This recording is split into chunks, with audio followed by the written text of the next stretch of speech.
This podcast is supported by Progressive, a leader in RV insurance. RVs are for sharing adventures with family, friends, and even your pets. So if you bring your cats and dogs along for the ride, you'll want Progressive RV insurance. They protect your cats and dogs like family by offering up to $1,000 in optional coverage for vet bills in case of an RV accident, making it a great companion for the responsible pet owner who loves to travel. See Progressive's other benefits and more when you quote RV insurance at Progressive.com today. Progressive Casualty Insurance Company and Affiliates. Pet injuries and additional coverage and subject to policy terms.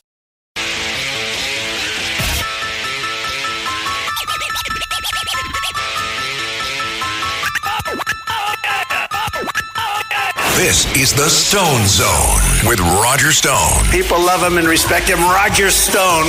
Now, get in the zone. It's the Stone Zone. Here's Roger Stone. And welcome. You are entering the Stone Zone. Yesterday morning, the doorbell rang, and I opened it only to have a process server handing me yet another subpoena. This regards a lawsuit from which I was dismissed as a defendant well over a year ago. It is a lawsuit being brought by 4 Capitol Hill police officers against President Donald Trump, former Mayor Rudy Giuliani, and a long list of people I've never heard of.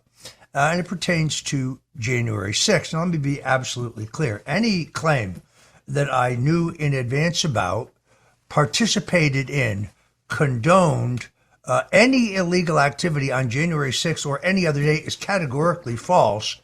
And I see on social media people who don't identify themselves say otherwise all the time. But if you want to say that and put your name on it, I will sue you in a heartbeat.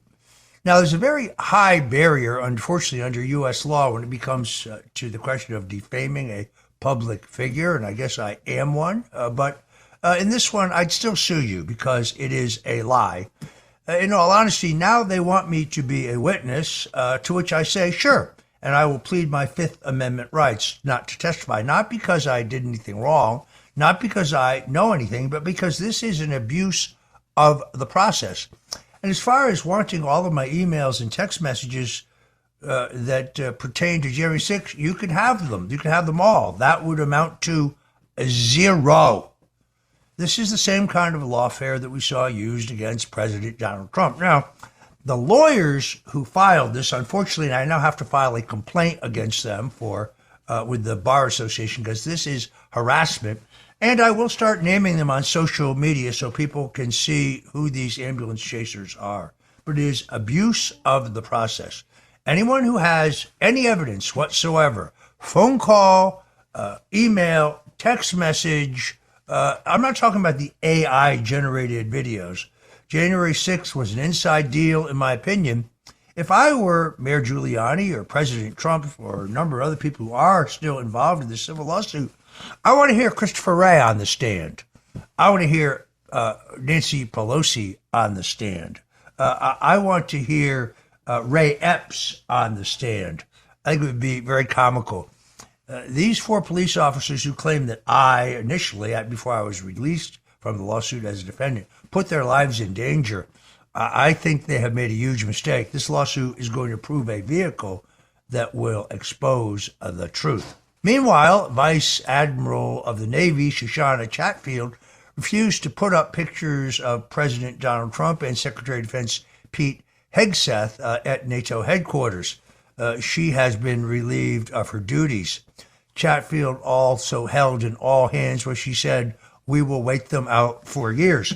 She should not only be relieved, she should be court-martialed for refusing a direct order. Trump and Hegseth have been vocal in their insistence that so-called woke policies are dead and vigorously sought to remove leaders who promoted diversity, equity, and inclusion, to erase the DEI programs and online content. The U.S. Naval Academy in Annapolis is ditching almost 400 books from its library with DEI content.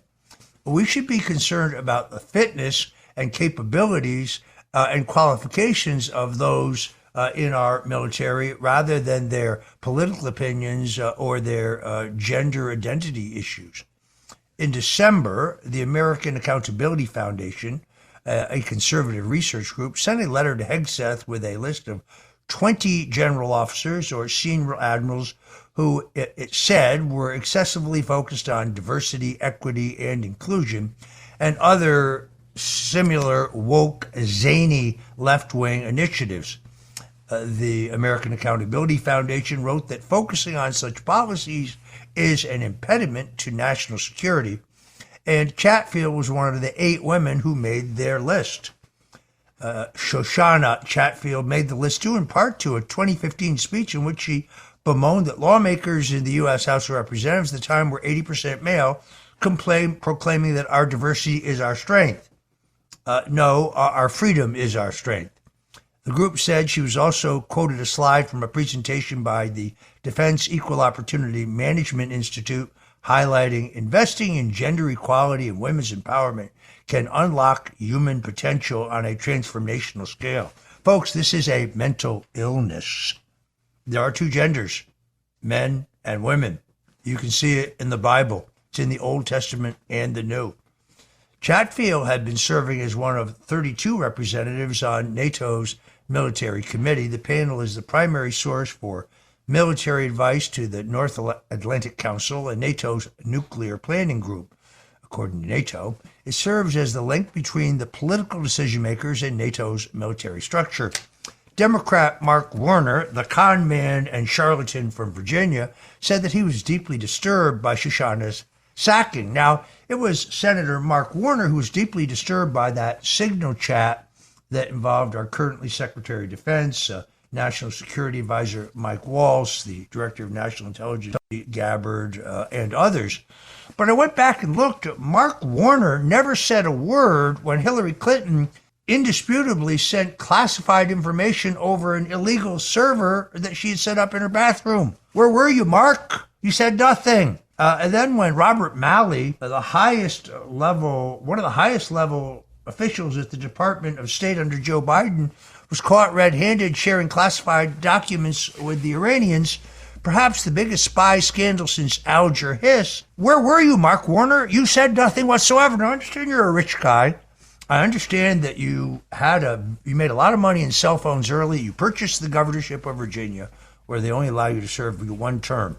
And then you purchase yourself a Senate seat. You're a disgrace to the nation. You're a fraudster and a con man. If you had criticized Hillary, and if you had criticized Malley and the Biden administration, I might think otherwise. But this is pure politics. You have no credibility. And I hope somebody richer than you comes along to challenge you when you run for re-election. Now, Trump has also fired 10 generals and admirals since taking office. On Thursday, General Timothy Haug, the head of the National Security Agency and U.S. Cyber Command, was also fired. Admiral Lisa Franchetti, the first woman to become chief of naval operations, she also got canned. It's about time that the woke elite are cleared from our military, and our military returns to being able to defend this country. Here's another shocking story that I had a hard time believing, but perhaps not. According to a new poll, most liberals in the country, a majority of the liberals, favor assassinating Donald Trump and Elon Musk. This is a new phenomenon. Let's call it assassination culture, which is on the rise. A recent survey found that half of the liberal-leaning U.S. residents said that they could justify the murder of President Trump and his government efficiency advisor, Elon Musk. More than half of the liberals in this poll said it's acceptable to destroy Tesla dealerships. And they also support Luigi Mangione, the 26-year-old man accused of gunning down United Healthcare CEO Brian Thompson on the streets of New York. This is all according to a survey, that's a poll, by the Network Contagion Research Institute. This Rutgers-based institute, in a brief release this week, said that political violence targeting both President Trump and Elon Musk is becoming increasingly normalized, and that the left-leaning social media platform Blue Sky plays a significant and predictive role in amplifying radical ideation of this irresponsible idea. I remember in the days right after January 6th, if you were a supporter of Donald Trump and you used the word fight in a speech, as in we should stand up and fight for America, you were accused of fomenting violence. Yet go listen to that con artist, Cory Booker. He spoke for more than 24 hours, breaking the previous filibuster record in the U.S. Senate set by Senator Strom Thurmond in 1958. And I listened carefully. No place in all of those hours did he explain how, when he was the mayor of Newark, he had the city water authority, which is called Watershed, of which he was the chairman, pay $200,000 to his law firm, which he then in turn turned around and put into his pocket.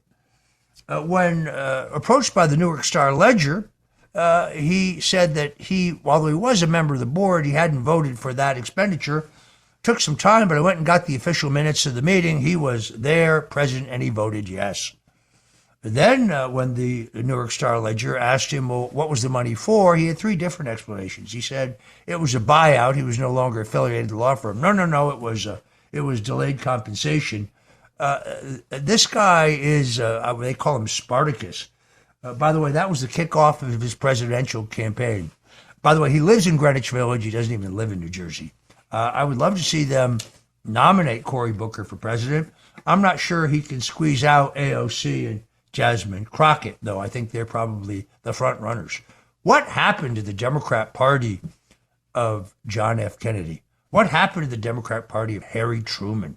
What happened to the Democrat Party of Henry Scoop Jackson, the party that believed in free enterprise and capitalism and strong national defense and anti-communism?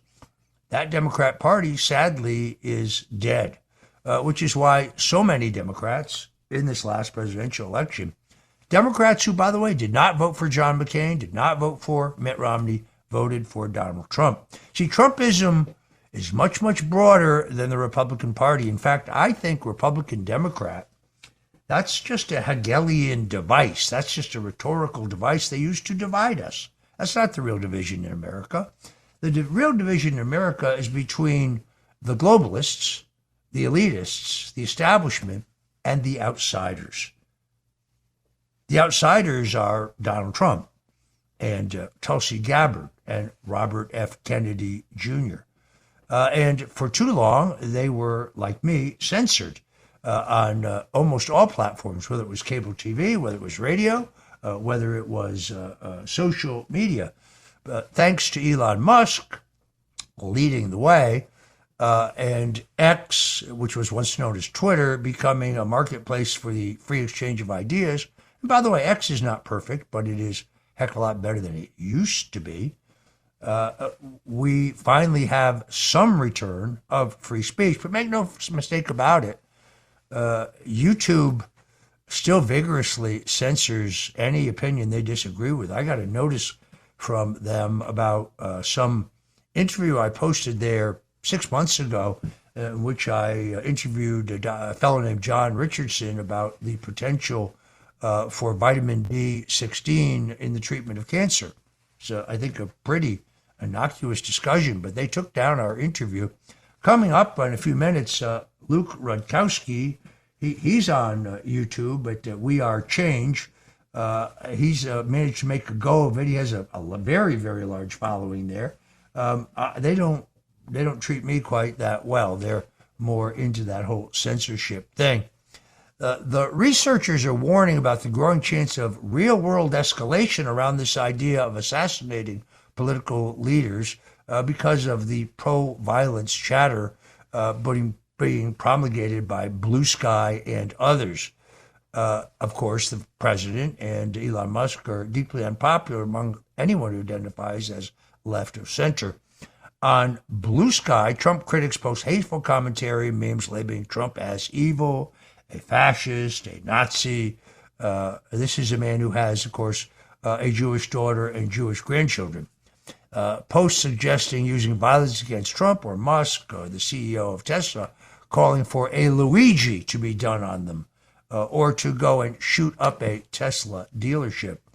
This is insanity, and one has to ask Kash Patel, Pam Bondi, where are you? Musk has scoured the federal government to eliminate waste, fraud, and abuse, and so far, he has helped slash billions of dollars in government spending and reduce the federal workforce by thousands of jobs through buyouts and layoffs. By the way, it's indisputable. Most of these people were not even showing up for work. It's enraged many on the left because they think they just deserve to be on the dole. There's so much more to talk about this week. The effective use of tariffs, the importance of renewing the Trump across-the-board tax cuts, and the spending cuts that must come based on the important work done by Elon Musk. And you're in the right place to talk about it and listen to it. This is the Stone Zone, and we'll be right back. This is the Stone Zone with Roger Stone.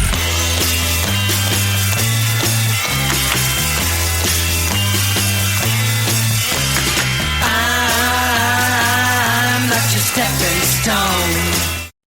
Parents of tweens, if you're familiar with far-off drop-offs... Dad, stop, right here. Or get DMs about what's for dinner, you may be experiencing tween milestones. For your son or daughter, these can start at age 9. HPV vaccination, a type of cancer prevention against certain HPV-related cancers, can start then too. For most, HPV clears on its own. But for those who don't clear the virus, it can cause certain cancers later in life. Embrace this phase. Help protect them in the next. Ask their doctor today about HPV vaccination. Brought to you by Merck. Are you a forward thinker? Then you need an HR and finance platform that thinks like you do.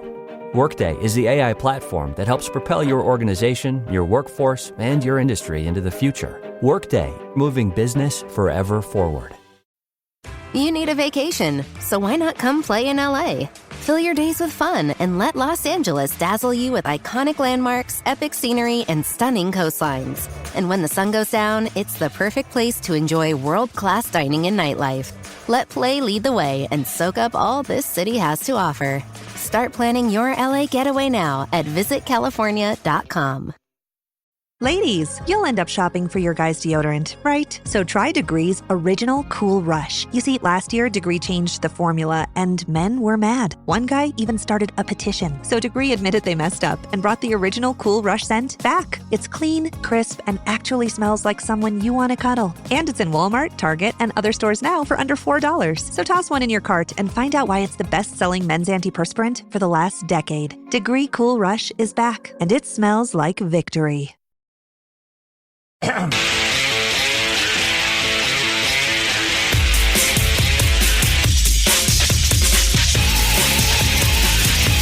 This is the Stone Zone with Roger Stone. They went after a guy named Roger Stone who's sitting in the office. And I'll say this in front of Roger, he's no baby. And right now he's cleaner than anybody in this place. No, they treated him very unfairly. Now, get in the zone. It's the Stone Zone. Here's Roger Stone. And we're back. We were talking about this new trend of people on the left, particularly on social media, particularly on Blue Sky, advocating violence and murder. Somebody by the name of Trump Hater Dan posted a picture of Mr. Musk alongside an image of a guillotine. That same person last month posted that Musk needs a Luigi. By the way, it is a federal crime to do that. Blue Sky poster Shell Bonmatz called for, quote, any Luigis out there that really hate Musk, Trump, and all of his cabinet picks, and the GOP in general, to take action. Researchers have said that time spent on Blue Sky was a significant predictor among those who would justify violence against Mr. Trump and Mr. Musk. By the way, threatening to kill the President of the United States or suggesting it on social media or the radio or television or a cable show is a federal crime. The data also showed a structured endorsement of political violence targeting the two men, Trump and Musk, that is not on the fringes, but now reflects an emergent assassination culture in our nation.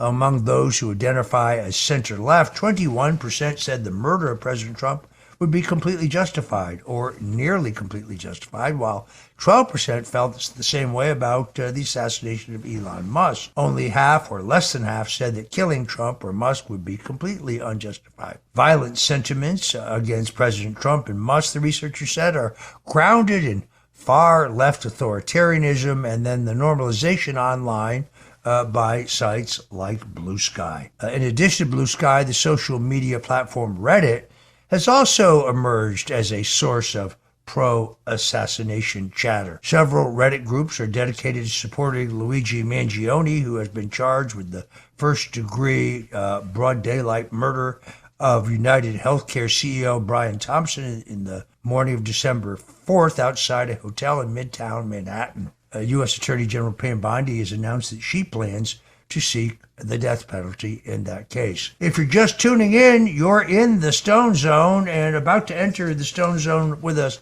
momentarily is Luke Rudkowski from We Are Change. So whatever you do, don't touch that dial. We off? 30 seconds of carefree bliss. Oof, like wind in your hair carefree. Oh, like using Clorox Disinfecting All-Purpose Cleaner in the home carefree. Yes. Like Doc slobbing on the coffee table and cleaning it with Clorox Carefree? He's on a roll now. Spit toothpaste on the faucet. You got it. You got it.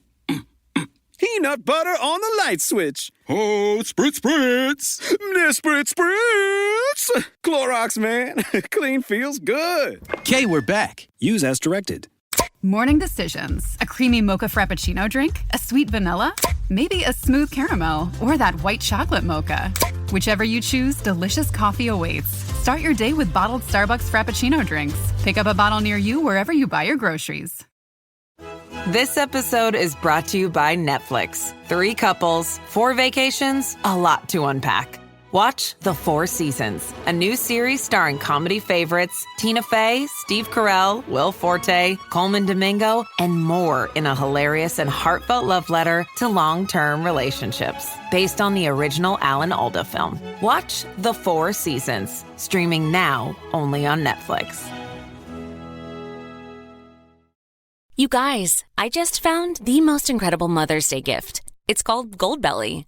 Goldbelly is this amazing site where you can get the most iconic foods from restaurants all across the U.S., shipped anywhere in the country for free in time for Mother's Day. We're talking cakes from Ina Garden and Martha Stewart, Magnolia Bakery's famous banana pudding, and New York bagel brunches. Make Mother's Day perfect with Goldbelly.com and get 20% off your first order with promo code MOM. That's Goldbelly.com, promo code MOM.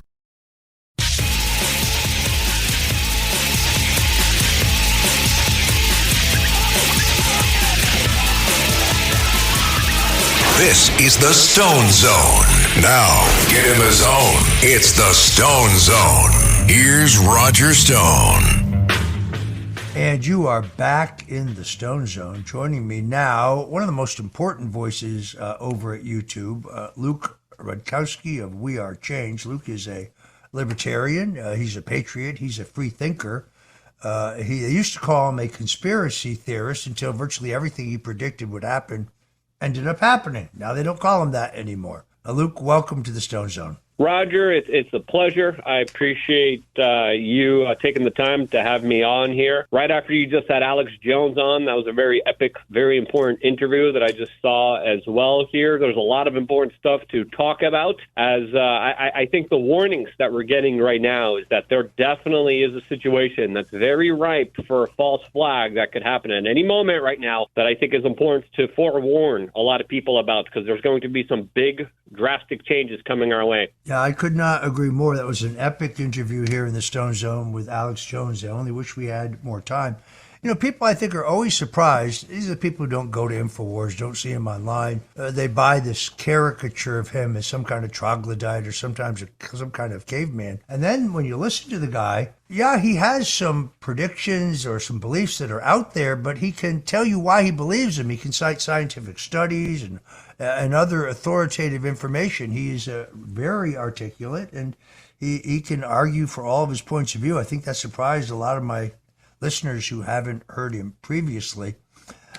He's a juggernaut of the establishment. I've known him since 2004, and he has never let off of the gas pedal when it comes to exposing all of the things that so many powerful people try to keep away from you. So it's just amazing to still see him out there, still see him doing everything that he's doing after being attacked so viciously. I know you dealt with your attacks. I dealt with my, smaller attacks here. But, we got to admit it. This guy went through the ringer. I mean, this guy owes more money than the GDP of foreign countries, and still comes out the other end here, and just also did an amazing interview with Tucker Carlson that was gangbusters. That was huge, that also is now being shared by millions of people. So you were one of the very early advocates of a pardon for Ross Ulbricht, who is the still young man who invented the dark web, essentially. And the Biden administration, like the Obama administration before, has always been extraordinarily hostile to the whole notion of cryptocurrency and Bitcoin and any monetary system that they couldn't completely control. And they indicted and charged, in some cases convicted, squeezed guilty pleas out of many, many, many crypto pioneers when they really hadn't done anything wrong. Now you have a new administration that is, thanks to Scott Bessent and others, completely open to crypto, sees crypto for its value. How do you feel about this sea change? I mean, no, this is an amazing time that will bring a lot of innovation, a lot of entrepreneurship here to the United States. I was talking about Bitcoin when it was still just a few bucks. When it was about $100, we told our audience about Bitcoin, that it was worth looking into, and that this is going to be a disruptive technology against the U.S. Federal Reserve banking system. If you look at the banking system right now, they are vehemently opposed against Donald Trump. Donald Trump has been trying to get the Fed to lower rates, but I think this is why we are seeing such an important kind of shift and pivot here towards alternatives. And I think what happened with Ross Ulbricht was one of the greatest accomplishments for the libertarians ever. I think it really solidified this kind of more libertarian, freedom-oriented Republican political party that now is kicking out the old neocon Bush-era party that is still pretty evident in there. But this kind of relationship with entrepreneurship, with successful people, with people who want to innovate, with people who want to build, with people who want to grow in this country, and now have the opportunity to do so without going to jail, that right there is a monumental opportunity that we have not had for a long time. And I've known so many people. There's still people right now in jail or facing jail. Joby Weeks is one of my friends. He's one of the guys that helped me expose Epstein Island. He's facing some very serious charges. FreeJoby.com is the website, I believe. There's also Roger Ver. There's also a lot of people who are debanked. There's also a lot of people that had their whole financial and political careers ruined because they were innovators in this space here. But now, finally, for the first time in a long time, Donald Trump is coming out and saying, you know what? You guys are going to have the opportunity to actually show us what you got, what you could build, what you could make. And this is such a great opportunity that I'm super excited for it, even though it's going to be tumultuous. It's going to be a wild ride. But I think overall, this kind of adaptation of the crypto space is something that was going to come eventually. We saw El Salvador make some very significant moves. We saw Argentina make some very significant moves with it. It's only logical that Donald Trump did this. It's the right step. It's the best step to take.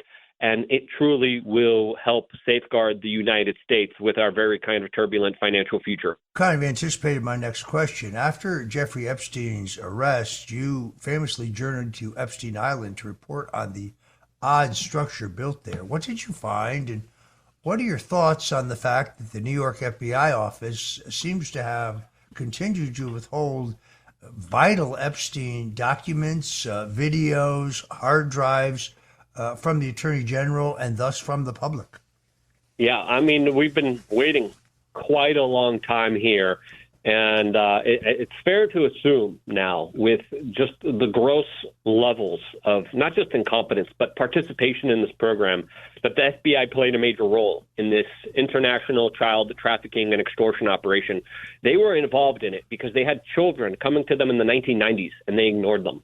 When they raided Epstein's property, they never raided all of his properties. There was the New Mexico property. There was multiple properties in France and in other countries that were never even looked into, that were never even investigated, that never had an FBI agent step to the premises. And we're supposed to believe that the same FBI agent, the same Southern District of New York, the same corrupted aspects of the DOJ that covered up everything from the very beginning of this are going to now finally tell us the truth here. So I'm a little, as the young kids say, a little black-pilled on this scenario and situation, because when I went to Epstein's Island, when we raided Epstein's Island, I remember talking to everyone on the British Virgin Islands that were adjacent to it, and everyone knew, that's the island where children get taken to be hurt. And I talked to air traffic controllers, I talked to boat captains, I talked to bus drivers. Everyone knew. Yeah. It was an open secret for everyone. And you're telling me when we have on U.S. territory, yes, it's the U.S. Virgin Islands, but on U.S. territory, so many children, we're talking about thousands. And this is the scale of things, thousands. People think, oh, yeah, it's just a few crazy people. The latest developments with Virginia Giuffre aren't good for this case, by the way. It's not a good look for this entire situation, but that's another story in itself here. But when I went there, I found a lot of very weird sculptures, a lot of weird demonic sculptures, a huge, vast property. And I found what looked like a doorway to the underground. I found something, and I wasn't equipped with a crowbar. It was like a last mission kind of deal, kind of situation.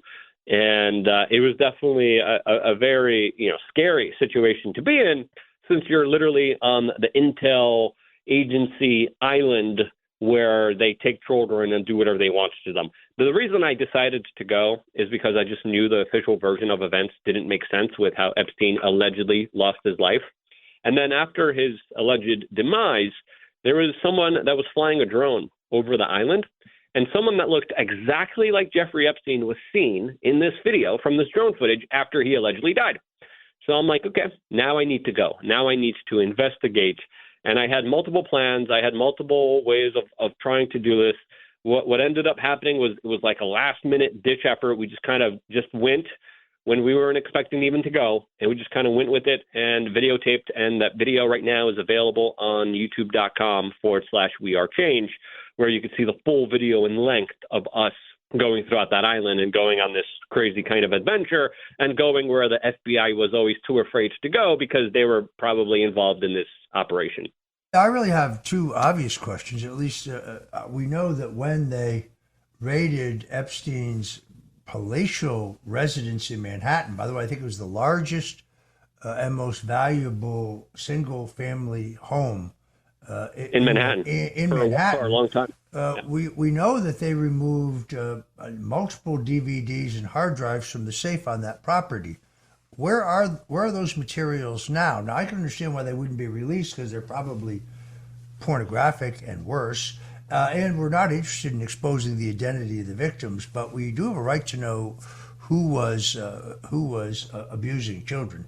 And then secondarily, I still don't understand why Steve Bannon, between the time that Epstein was released from prison in Florida and the time he was charged with new federal charges, why Bannon visited him in New York, why Bannon visited him in Paris, both reported by the New York Post, by the way, and why they made a documentary together, which has never seen the light of day. I'd like to know the answer to that. I do think that you have what is here an overall cover-up, mostly by Damian Williams, the former U.S. attorney for the Southern District of New York. He handled the period surrounding Epstein's alleged suicide. I mean, I believe he's dead, but I don't believe he committed suicide. I note that numerous medical experts have said that all the evidence is contrary to that idea. But he also handled the plea bargain of Ghislaine Maxwell, who is essentially Epstein's pimp. How do you charge someone for conspiracy without charging any of the other conspirators? It's not possible. And now he also handled the case of P. Diddy. And yet again, P. Diddy charged with conspiracy, but not naming any of the other conspirators. So to me, this reeks of a cover-up. I do trust Pam Bondi and Kash Patel to get to the bottom of it, but we haven't been told a small fraction of this. If you go to my book, The Clintons' War on Women, published in 2015, I am the second major author in the United States to cover the Epstein question. I published the FAA manifest that included who was on his airplane. I published the contents of his little black book, which, by the way, everybody in his little telephone book doesn't mean that they did something wrong. Donald Trump's in there. Many people in there who I think did nothing wrong. To the extent that there is a quote-unquote list, I don't think there is a list, but it is undeniable that after he was charged with a crime in Florida, and the police chief of Palm Beach gave the state's attorney in Palm Beach County sufficient evidence to charge Epstein with child sex trafficking, statutory rape, and worse, they charged him with 1 count of solicitation. That'd be like, Luke, you walking into a bar and trying to solicit a hooker. It's a minor charge. And then when the police chief complained, they bumped it up to solicitation of a minor. He went to the U.S. attorney who covers all of South Florida, Mr. Acosta, and Mr. Acosta conducted his own investigation, whereupon he then rubber-stamped the slap on the wrist by the state, and he sealed the entire case, hoping that we would never know any of this. It is only because the Palm Beach Post went into court in a 2-year epic battle that we found out that Epstein got a 15-month sentence, an 18-month sentence, of which he only served 15 months. But unlike every other sex criminal convicted in Florida, he was allowed to serve it in the air-conditioned Palm Beach County Jail, the new wing. And he was only required to be there from 10 o'clock at night until 6 o'clock in the morning. Other than that, he was kind of free to go. If it was not for a crusading reporter named Julie Brown at the Miami Herald, we would still not know the truth about Jeffrey Epstein. Now, when Acosta was appointed the U.S. Secretary of Labor, I think it was Alexander Acosta, I believe, no one bothered to tell Donald Trump that he had been the federal prosecutor who gave Epstein a pass. And when he was asked in preparation for his confirmation hearings what he would say if some senator asked him why he had let Epstein off easy, he said, well, I'm just going to tell the truth. I was approached by the CIA, and they said he works for us, and therefore you need to close this whole case down. And there you have it. That's why people come to the Stone Zone, to hear people like Luke Rudkowski and myself bring you the stone cold truth. So if you're interested in hearing the truth, because we criticize Republicans and Democrats, we criticize everybody. We're equal opportunity critics here in the Stone Zone. And I'll be right back with more of Luke Rudkowski, and we will lay some more truth on the people. Whatever you do, don't touch that dial. This is the Stone Zone with Roger Stone.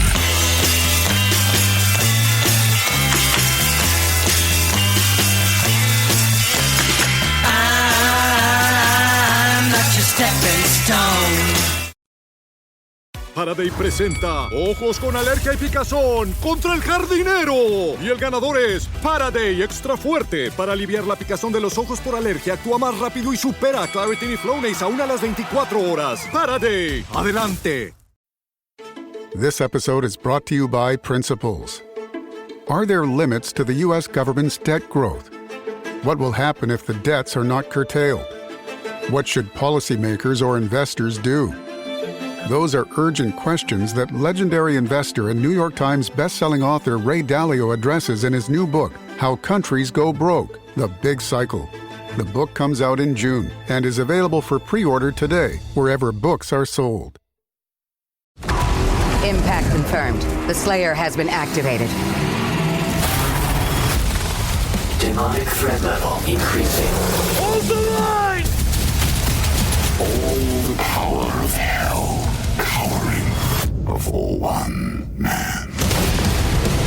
id Software presents Doom: The Dark Ages. Available May 15th on Xbox Series X and S, PlayStation 5, and PC.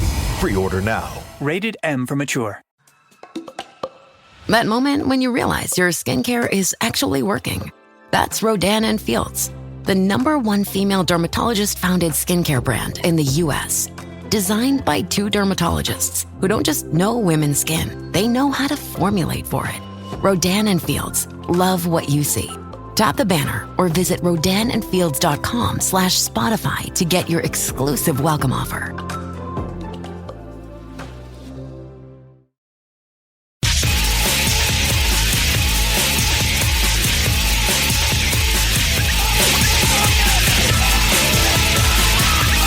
This is the Stone Zone. Now, get in the zone. It's the Stone Zone. Here's Roger Stone. And we're back in the Stone Zone. We're talking to Luke Rudkowski of We Are Change. You can find him on that channel over there at YouTube. You've had great success on YouTube. Me, not so much. They don't seem to like anything I post. I think they are fish-faced enemies of the people, to be quite honest with you.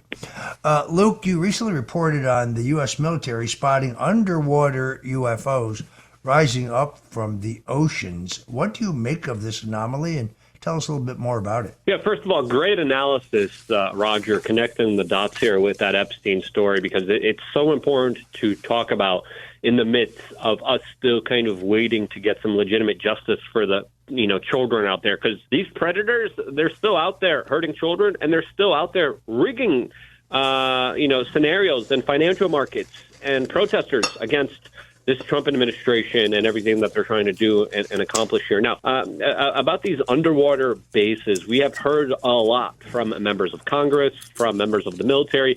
I've spent a lot of the times, talking to a lot of these people, interviewing them on the record, off the record. I had a very fascinating conversation with the former Canadian Minister of Defense that really kind of provided me a perspective into the situation that is kind of jarring and kind of perplexing. Now, the first time I heard about this was from a book called Behold a Pale Horse by William Cooper. He was a U.S. Naval intelligence officer that, in his book, talked about these structures, these huge entities that were able to traverse land, air, and water, but specifically water and air, in a way that defied the laws of physics.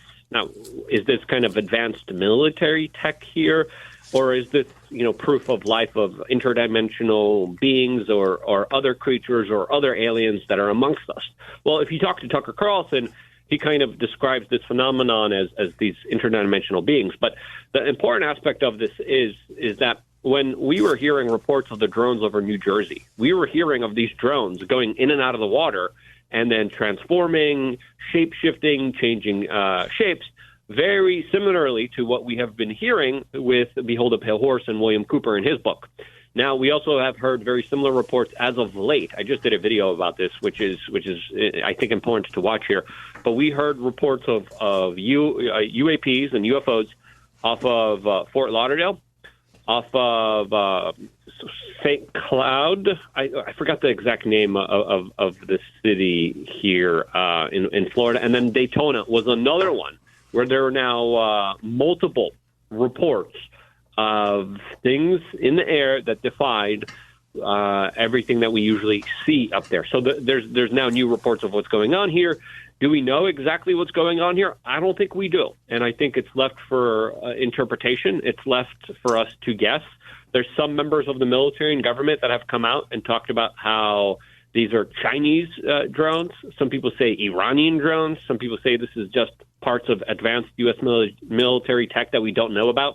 We saw Donald Trump just recently talk about the kind of capabilities and weapon systems that the United States have that will blow people's minds, that a lot of people can't even conceive of.